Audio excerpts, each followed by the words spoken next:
O pustahan tayo, pag umapir yan si Sandro Marcos, magre-request yan ng executive session na pagbibigyan ng ICI. O, pustahan tayo. O, hindi magpapa-livestream yan.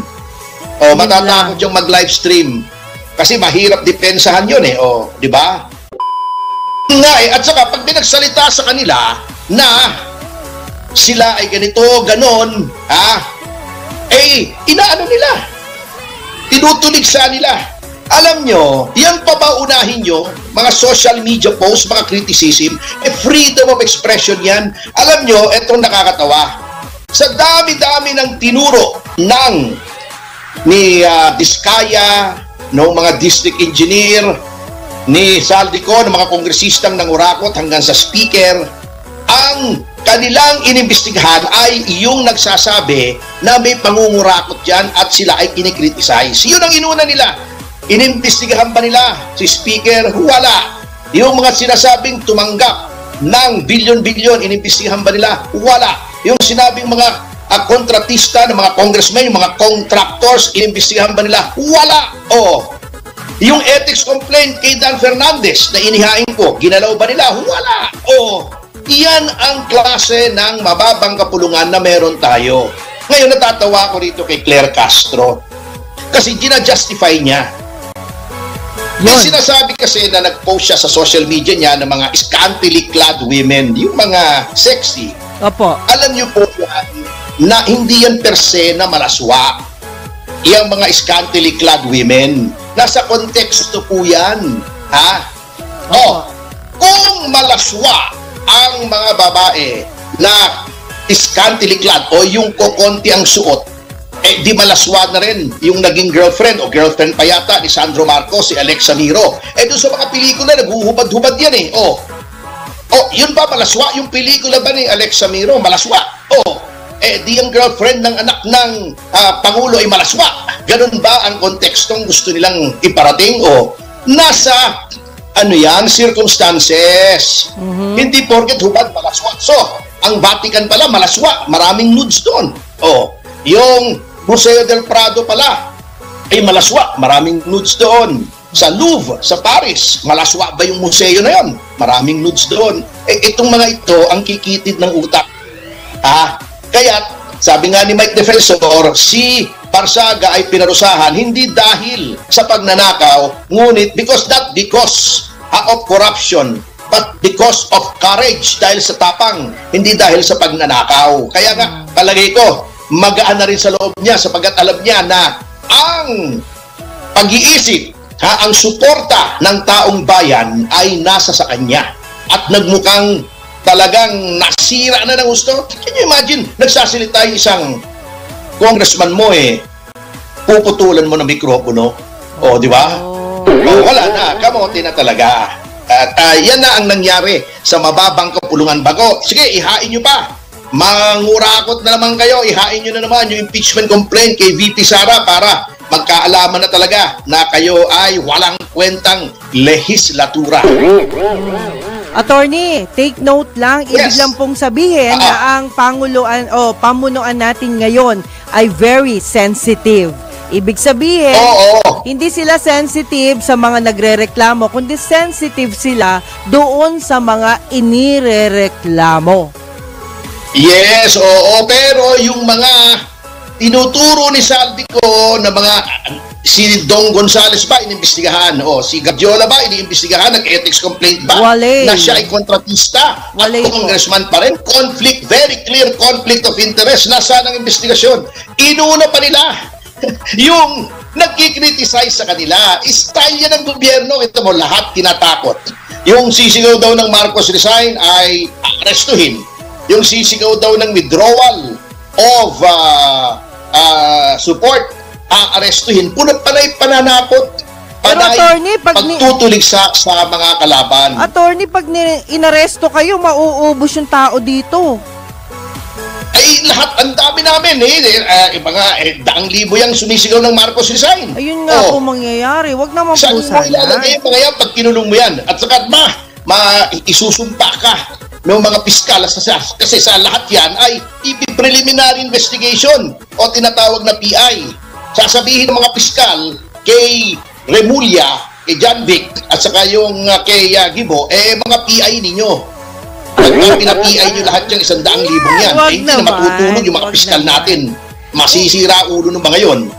Pero attorney, dapat because of this, magbago na po sila ng image nila. Nakakaawa naman tayo masyado. Masyado na tayong inaagrabyado ng ibang bansa sa mga salitang hindi maganda. Totoo yan, kita mo In the meantime na tayo ay tinutuligsa natin si Kiko Barsaga, ating tinutuligsa yung mga retired generals katulad ni Romeo Poquis, tinatakot natin yung ating mga kababae, binubuli natin pambubuli yan, ayaw natin, binubuli tayo ng China. Pero tayo nambubuli ng kapwa natin. In the meantime na ang mga taong bayan ay inaaway ng gobyerno, 18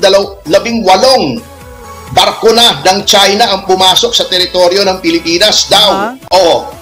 Kasi hindi natin inaatupag yan. Ang inaatupag natin, kinakalaban natin ang sarili nating mga mamamayan. Kalabanin nyo yung China. Pag pumasok kalabanin nyo, banggain nyo, i-water cannon nyo. Wala. Ang wino-water cannon nyo tinitirgas nyo yung kapwa Pilipino. Tinatawanan tayo ng China. Sinasabi ng China, ay, luku-luku yung mga yan. Sila nagsasakitan. Asukin nga natin. Hindi naman makakalaban yan Mahina yan kasi sila Yun ang masakit, attorney. Pero kayo po, bilang isang mamamayan, bilang isang abogado, bilang isang, alam ko na meron kayong pagmamahal sa bayan, ano po ba yung mga dapat gawin ng isang taong kagaya natin? Well, tayo ay hindi dapat matakot sapagkat ang ating mga bayani na lumaban para sa ating kasarinlan ay hindi mga duwag. Bala nga, hinaharap nila Gulok lang, sibat lang na kawayan. Panlaban nila laban sa mga kanyon at bala. Hindi sila natakot. Hindi sila natakot sa mga Kastila, hindi sila natakot sa mga Amerikano, lalong-lalo nang hindi natakot sa mga Hapon. Di ba? Hindi tayo dapat matakot. Yun nga ang sinasabi ko.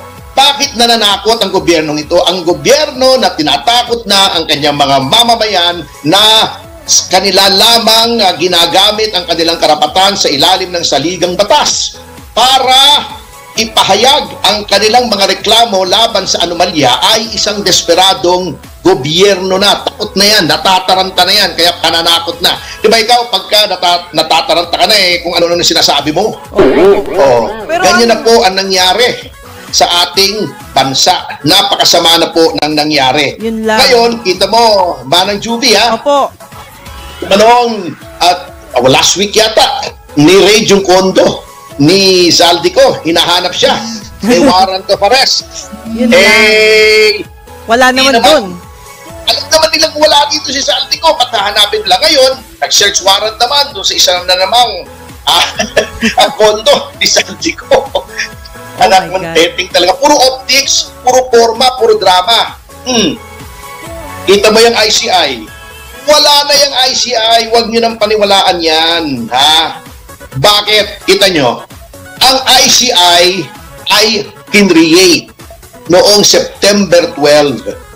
Sabi nila, Independent Commission on Infrastructure. Opo.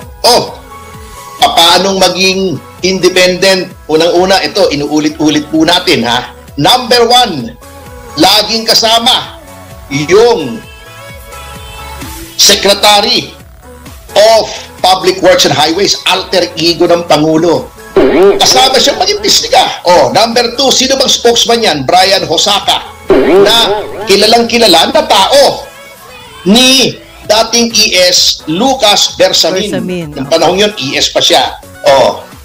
Number 3, ito pa.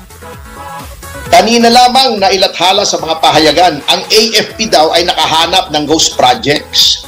Bakit nakikialam ang AFP sa pag-imbestiga ng ICI? Hindi ba? Sino bang Commander-in-Chief ng AFP? Hindi ba ang Pangulo? Paano magiging independent ng ICI kung pati AFP na ang Commander-in-Chief ay Pangulo, pati ang DPWH na alter ego ng Pangulo ay naririyan. Mga taong identified sa Pangulo ay naririyan. At katulad nga ng sabi ko, September 12 pa kinrate yan. Sinabi nila, transparent daw sila. Opo. Para daw makita ng mga taong bayan ang kanilang investigasyon. Anong kailan lang naggawa ng YouTube channel? Ngayon lang. Kahapon lang. Opo. Isang beses lang nag-live stream. Sabi nila, ila-live stream daw nila. Oh, ano nangyari? Isang beses lang. From September 12 hanggang ngayon, December na. December 3 na yata ngayon. Ano ba ngayon? 3, December tama, 3, ano? tama. Opo. Oh, ngayon lang nag-live stream? Isang beses? Ano yun? Palagay ko, Tony, miscommunication yan. Kasi hindi nga po tama yung nag-a-advise kay Pangulong Bongbong Marcos. Sa tingin ko lang kasi di naman po pwede, attorney, pareho tayo, di ba? Ang punto ko lang dyan, siguro sabihan na lang si Pangulong Marcos na mali yung sinabi na nakakita yung AFP, o baka naman aksidenteng nakakita lang.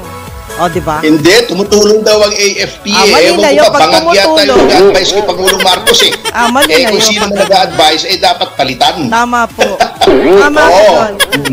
Pero attorney, na lang, siya, wala siyang advisor, desisyon niya yun, siya dapat palitan. Attorney, i-retract ko lang yung nasabi ko nung isang araw tungkol dun sa LTO. Tama po yung napag-usapan kanina ni Sir Dennis tsaka nung kanyang yung online guest na si Mr. Panganiban tungkol dun sa yung yan naman sa tungkol sa electric vehicle. Mamaya po kung pwede lang paki-discuss nyo po. Ano yun? I-retract ko lang yung aking nasabi. Anong electric yun? Yung electric vehicle po bawal na any bike, yung bike. Ginawa yatang Disyembre na yun di ba? Parang inurong na yata. Inurong po ng January. Magiging hanggang January. Kumbaga, December na lang ang last nila.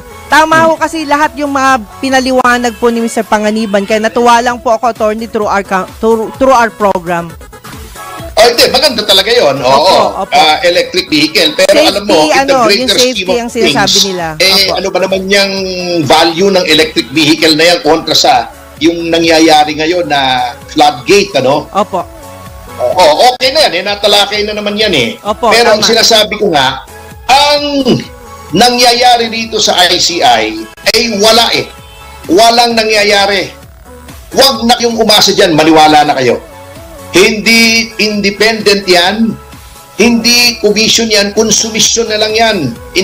Interdependent consumption na yan on infrastructure. Wala na pong katutunguhan yan. Kita nyo, sinong dinidemanda? Yung mga witness. Deputy engineer, mga kontratistang pribado, nasaan yung mga congressmen na pinangalanan? Nasaan yung nangyari doon sa testimonya ni Gutesa na male-maleta na pera dinadala cash sa bahay ni Martin Romualdez na sinuportahan naman ng pahayag ni Saldico. Ano na nangyari doon? Wala. Sinishield nila yon. Wala na mangyayari dyan. Puro optics, puro drama. Kita mo mga dinidemanda dito. Opo. Yung mga, sabihin na natin si Ko ay isa sa mga naituturing na balyena. Malaking tao rin yan di ba? Pero alam nyo, sabi nga nung iba, ang balyena, parang isda yan Ang mga balyena, tropa-tropa yan parang schools of fish, di ba? Opo. Ang tawag sa grupo ng balyena ay pod. Nasaan yung ibang balyena doon sa grupo? Bakit isa lamang? Hindi naman pwede.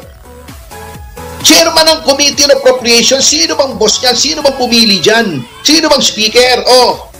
Di ba? Kengkoy Nago, may lumalabas na naman ngayon na yung allocable daw na ang malaki ay na kay Sandro Marcos. Ano nangyayari roon? Pustahan tayo pag umapirya si Sandro Marcos, magre-request yan ng executive session na pagbibigyan ng ICI. Pustahan tayo. Hindi magpapa-livestream yan. Matatakot yung mag-livestream. Kasi mahirap depensahan yun di ba? Pero natuwa ako kay Sandro Marcos dati. Sabi niya kasi, attorney, kung napanood mo, ang sabi niya, bakit kami ang mag-iimbestiga sa sarili namin? Yun ang sabi niya. Dapat! Bakit? Hindi! Ibig sabihin, dapat sinasabi niya, tao mag-imbestiga. They should cleanse their own ranks. Di ba nag-iimbestiga sila? Di ba inimbestigahan nila si Kiko Barsaga? Ano sama nun?